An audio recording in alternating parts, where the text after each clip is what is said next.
Bruh.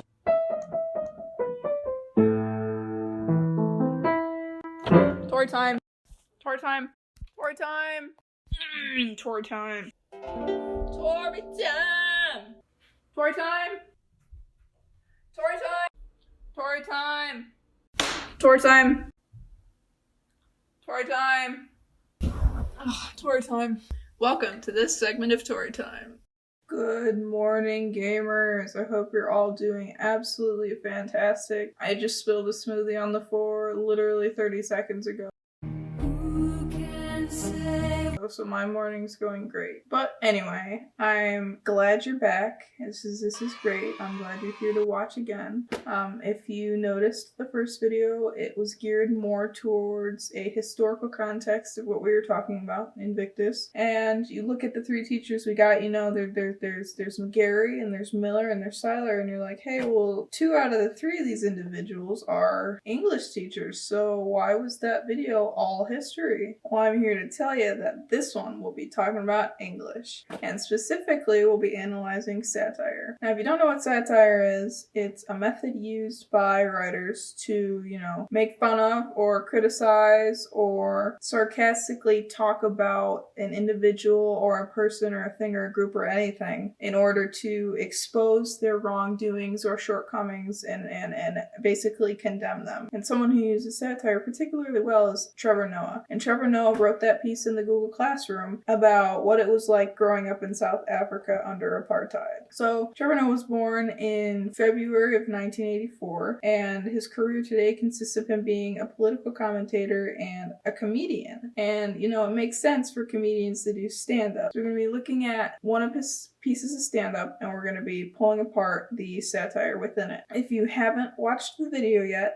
there should be a link in the classroom for you to watch the clip that we're going to be analyzing. I believe it's called Trevor Noah on British Imperialism, India and South Africa. So before you get any farther in this video, go ahead and watch that first, because it'll make a lot more sense about what we're talking about. Now, for the pieces that we will be discussing, I'm not going to put the clips in here because I'm pretty sure that's illegal. I don't know if I'm allowed to do that or not, so we're just not gonna do it. But I will put the timestamps in, so if you need to go back and reference what part of the video I'm talking about, there you go. So what we're gonna do is we're going to have one question that we're gonna base this whole video around, okay? And that's obviously the title of this video: how does Trevor Noah satirize imperialism? And we're gonna be looking at 3 pieces of evidence and take those apart so it makes sense for everyone. So the first example I wanted to look at was the exchange between the UK Border Patrol officer and Trevor Noah. So Noah is trying to get into the UK for a comedy show. He expresses that very clearly in his video. However, the Border Patrol officer is asking him questions like, what is the address of this place? What are you going to be doing there? How long? That type of stuff. And Noah understands that the patrol officer is not trying to just be irritating. Like, this is just protocol. Right? But the first point is, he says that he wishes the South Africans had the same attitude when the British came knocking at their door. Now, this kind of means one of 2 things. First, he's somewhat saying that the South Africans shouldn't have just accepted the comedy show as a fact, and should have instead encountered them with the same discretion that the UK officer was encountering Noah with. However, if the South Africans had this attitude, it wouldn't have done much, because the British at the time were more technologically advanced in terms of weaponry, and they would have come in anyway. The second aspect of this point criticized the British and how they first entered South Africa. Obviously, being an imperialistic and industrialized nation, their ultimate goal was to accumulate natural resources and anything that would make them a profit. And as much as I hate to say it, they weren't completely stupid. And they didn't,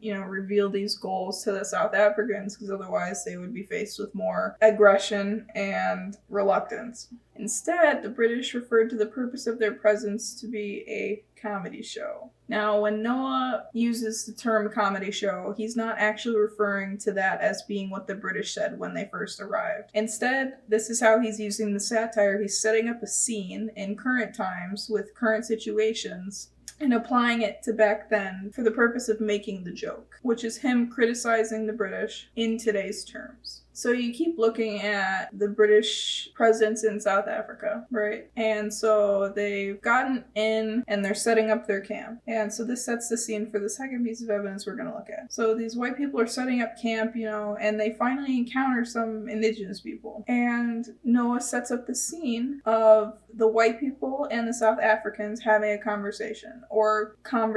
They're trying to communicate, right? And then the British start yelling ABC at them, trying to get them to speak English. At first, the South Africans don't respond, yelling ABC back. What a surprise. But after the British shoot their guns in the air, then they respond. Now, this is referencing the brutality that was displayed by the British to spread their whiteness. It's quite accurate as to what actually happened. It's just a very ground down version of it. The British encountered something different from what they're accustomed to, in this case, the language barrier. And instead of trying to find a compromise or even make an attempt to understand the indigenous tongue, they forced English upon the South Africans. Noah's use of the onomatopoeia, or bang bang, as he put it, was literally the solution that the white people resolved to use when something was moderately difficult. So what Noah is doing here is he's criticizing how the British conducted their imperial searches. They entered South Africa, they used unnecessary brutality and took advantage of the less technologically developed nations, and they made them conform to their ideals and culture and tradition so that it was easier for them. And they did it simply because they could, because they had the weapons to force them to. Now we look at the third example. Chronologically, it's back in real time. The exchange between the border patrol officer and Noah. Noah imitates the people of the UK, saying, "Why are all these bloody foreigners going into the UK?" And then he responds to this question to himself, and he says, "Well, it's because you told them about the UK." And this example is my favorite, because Noah is playing off of the irony of the situation. For hundreds of years prior, all the British had wanted was for their empire to reach the ends of the earth. They wanted the sun to always be rising somewhere in their empire, like right now.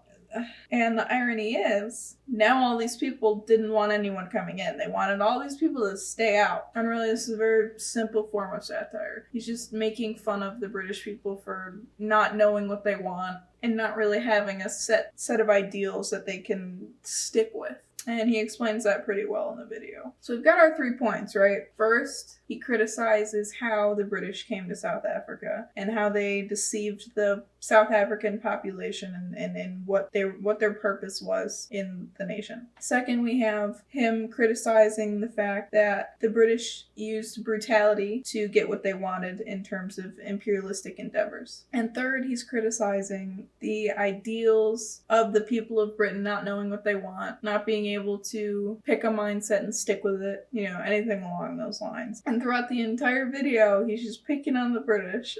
And so we look at the question, how did Trevor Noah satirize imperialism? And he used those 3 points. And he talks about these political issues in a fun and light way that makes it entertaining, even for people of the country that he's making fun of, which is a pretty hard thing to do and not be hated for it. So props to that guy. But that is how Trevor Noah uses satire in his stand-up to talk about political issues. I highly suggest watching his other videos because they're very, very entertaining. But yeah, there was your English segment of the videos. Hope you enjoyed. Hope you have a fantastic day. I'm gonna go get sunglasses. But until next time, you quarantine cuties, don't make plans and wash your hands. See ya.